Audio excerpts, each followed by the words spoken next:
We're on a 7-night Alaskan cruise aboard Royal Caribbean's Quantum of the Seas, and today we're in Skagway.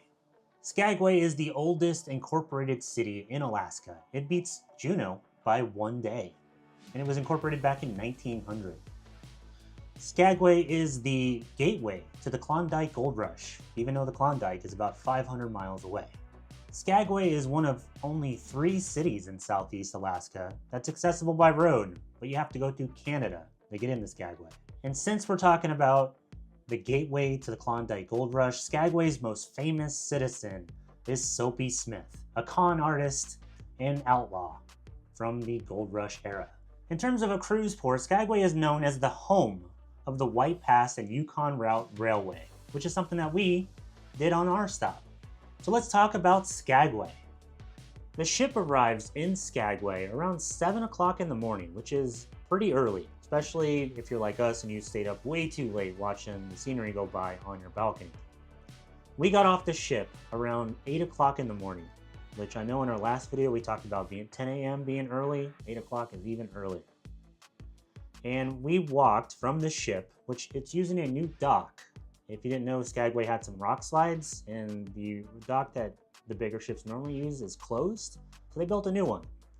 So we walked from there all the way into the city of Skagway, because at 9 o'clock in the morning, something very special was opening. And it was the Klondike Doughboy.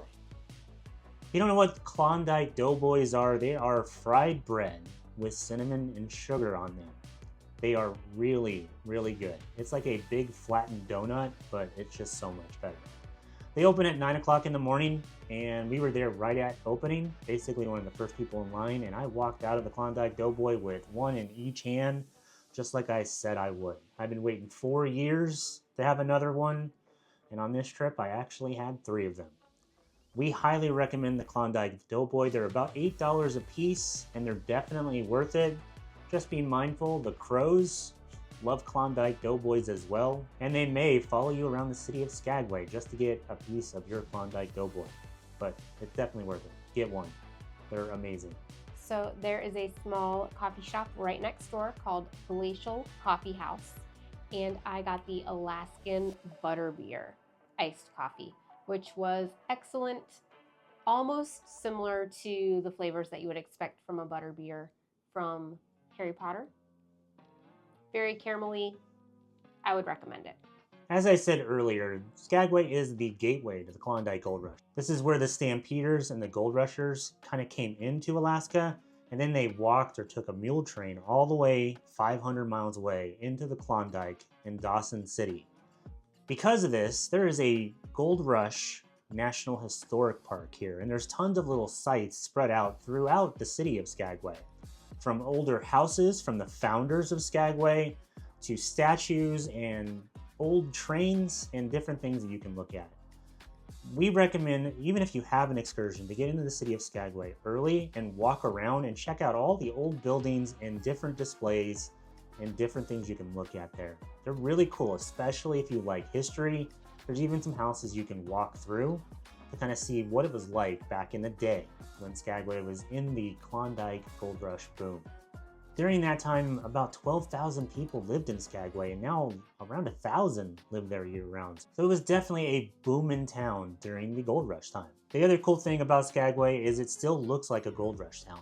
There are old buildings, old hotels, the Red Onion Saloon.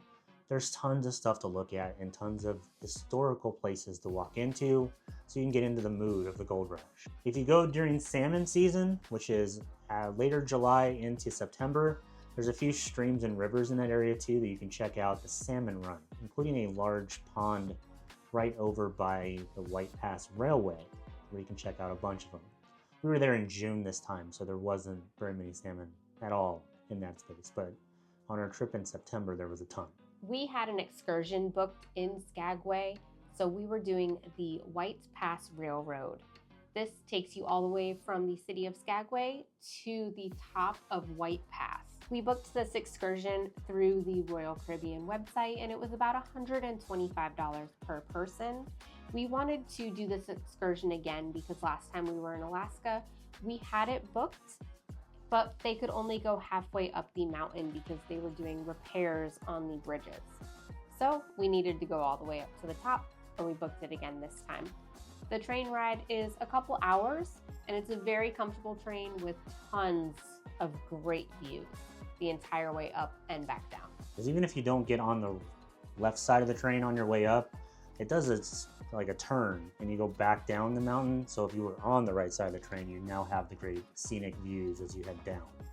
But we recommend being on the left side of the train as soon as you get on. Just run up there, push everybody out of the way, get on the left side. The really cool thing about the White Pass Railway, besides the scenic views, is all the historical sites on the way up to the top of White Pass. This is almost the same route that the Stampeders took, basically walking to Canada. There's Dead Horse Gulch, there's Black Cross, there's the cemetery.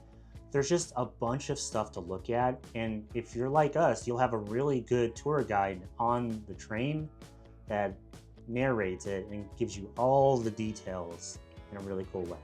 The cool things that we saw were some of the old bridges, which, I don't know, like an old suspension bridge from the early 1900s, and it's still standing, and that's really cool, especially when you see the span and it looks straight down and it's just like a canyon below it. It's just an awesome experience with a lot of history, a lot of cool scenic views, and a lot of nature. Another really cool feature about the train is they do have standing platforms in between each car, so you can spend a good majority of your time out on those platforms actually experiencing all of the nature from outside the train. So whether you want to just relax and look out the window, or if you want to hang out on the platform, it's fantastic either way. Yeah, outside you get a really good view because it's unobstructed with the windows and stuff, and then you can kind of see when the train goes around corners and stuff, you can see the entire train. We wanted to stand out there longer, but we obviously have to let other people get out there. The platforms hold about 4 or 5 people at a time, and you don't want to hog it for the entire trip, even though. At the very top of White Pass, it is completely different in terms of the landscape than it is on the way up to White Pass. It's very Alaska, if you understand what that means. It's got snow on the ground, it's rocky, there's not a lot of trees. It's just a really cool view when you finally get to the top of White Pass, and then the train turns around and goes back down the hill. The other thing with that is you're in Canada when you turn around, and there's even a Mountie station up there, which we didn't realize before we got up there that if we were actually going to be in Canada. And they also give you a map. It's on the seat when you get on the train, and the map has a ton of good information in it, so you can see each of the mile markers that's along the way. Overall, I really enjoyed the White Pass Railway. I think it's something that people should experience in Skagway. I wish we would have gotten to experience the entire thing 4 years ago, but I think this was awesome. I would do this again, but there are some other stuff in Skagway that I would also want to do, but if you're going to Skagway for the first time, you can't beat the White Pass Railway, in my opinion. What do you think, Nicole? I really enjoyed it. We do tend to like trains and that sort of thing, but the scenery is fantastic, and it's just a great thing for anyone to do. We really enjoyed the White Pass Railway. You should do it on your first trip to Skagway. If you look behind us, we actually got a souvenir for the White Pass Railway, which is one of the signs with the logo on it. I really like this. If you've been watching our channel and you're curious what that was behind us, now you know. After the couple hours on the train, we went back into the city of Skagway. We were hungry at this point, so I got my third Klondike Doughboy, but we also got some French fries. A street over from the Klondike Doughboy, there is a little hole-in-the-wall like burger shop. It's called the Gold Digger, and we ordered French fries from there. And I don't know if it was just because we were so hungry, but those fries were amazing. I wonder how good the burgers were, but make sure you try the Gold Digger. It was really, really good. While we had our very nutritious lunch of French fries, we walked over towards the small airport section of Skagway. And if you keep walking past that, there are actually multiple trails that you can take that take you all the way to the water's edge. The trails start out very easy. However, when you do branch off into the different sections, just be aware that there are some aspects and parts of it that are a little steep, so be careful. However, if you make it all the way to the water's edge, there were some fantastic views, and it was a really nice walk. The weather was fantastic. So I would recommend making your way over to that side of Skagway. You also get some really good views of the ship from there too, if you want to take photos of the ship. With these trails, if you keep walking past the little cove that we stopped at, you'll end up in a city called Daya, or D-Y-E-A. Daya. And this city is no longer there. It's like remnants of a city. And this was the other major entry into the Klondike Gold Rush. This was the entrance to the Chinook Trail, which was a walking trail into Canada. So Skagway was more mule trains and horses and animals and pack animals. And if you wanted to walk, you went this other direction. If you've ever seen the TV show The Klondike, which was on the History Channel like a decade or so ago, this is where they kind of launched that from. So those characters went from there up the side of the mountain and into the Klondike from that city, which is no longer there because Skagway had a better harbor. So we had walked around Skagway a lot. We'd done the trails, we ate food, Klondike Doughboys, checked out the historical sites, basically walked the water area and where the rivers and streams are, where we saw salmon the last time we were in Skagway. And we were in port from about 8 o'clock in the morning all the way until about 8 o'clock in the afternoon. And it was all aboard time. And we had to get back over to Quantum of the Seas to kind of finish out our evening. Once we got back on the ship, it was time for dinner.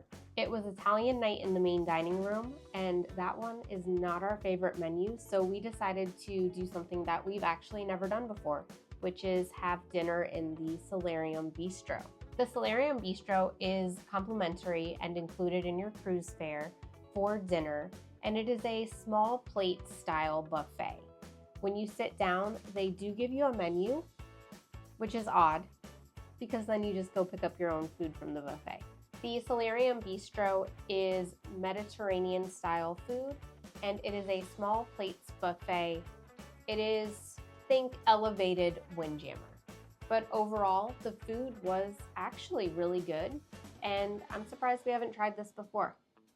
Yeah, it's on several different ships. All of the Quantum class and essentially all the Oasis class ships have a Solarium Bistro. And we've always avoided it because we just didn't really look too hard at the menu, I guess, or it just didn't really pop out to us. But I had, as one of my main entrees was the lamb, and it was pretty good. Like, I wasn't expecting lamb in a buffet setting to be good at all. And I ate all of it. And then, of course, they have some sides and some really good desserts. Overall, I was pleasantly surprised with the Solarium Bistro. And we've heard from people who watch the channel that we should try it. So we decided to on this trip. We made a point to try it. It was good. I honestly, I don't know if I would skip the main dining room and eat there every day, but you should try it at least once on your cruise if there's a Solarium Bistro on the ship that you're on. It's better than going to the Windjammer for dinner, in my opinion. Yeah, in comparison to the Windjammer, it is a very nice, peaceful, relaxing buffet experience. Yeah, you don't feel like you have to like stiff arm somebody for a table and you go scope out a table, I'll go get food type of thing when you're in there. They sit you and you're there until you leave. So it's good. After dinner, we ran back up to the Seaplex, which seems to be a theme with us, and we watched people play laser tag.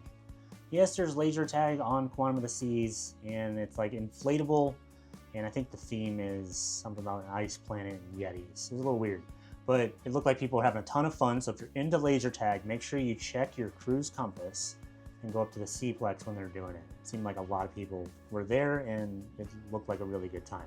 After that, we ran back to the Royal Theater because they had a headliner act on this night, and it was a comedian, a world champion juggler named Jason Garfield. So like Travis said, Jason Garfield is a comedic juggler. He is also a world juggling champion and the president of the World Juggling Federation.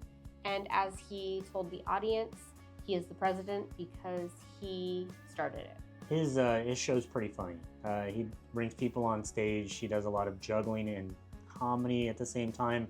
This is probably our 4th comedic juggler in like the last 6 cruises that we've done.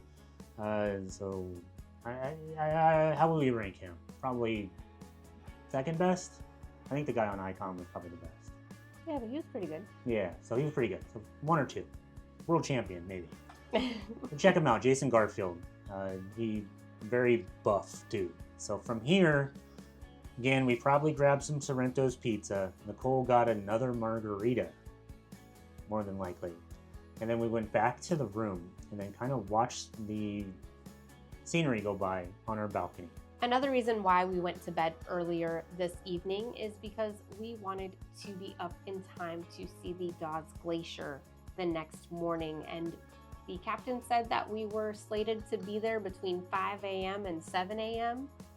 So that was an early morning for us. On your itinerary, you'll see the Endicott Arm and Dawes Glacier, which the Endicott Arm is a ford. It's a deep water channel inside a mountain range. The ship will basically sail through there, and the scenery on both sides of the ship is amazing.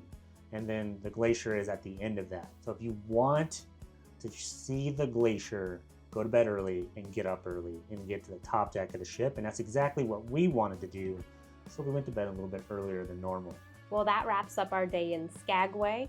If you have any questions about the things that we did, or if you want to recommend something that we forgot about, let us know in the comments down below. Like I just said a couple minutes ago, in our next video, we'll be sailing through the Endicott Arm on our way to the Dawes Glacier. And then after that, we'll be in the capital city of Alaska, which is Juneau, where we have an excursion planned. If you like this video and you want to help support the channel, make sure you like this video and subscribe to our channel for more. Remember, it helps us out a lot if you do that. If you need us, we're going to head back up to the Solarium Bistro and get some more of those small plates that were really good. I'm Travis. And I'm Nicole. Thanks so much for watching.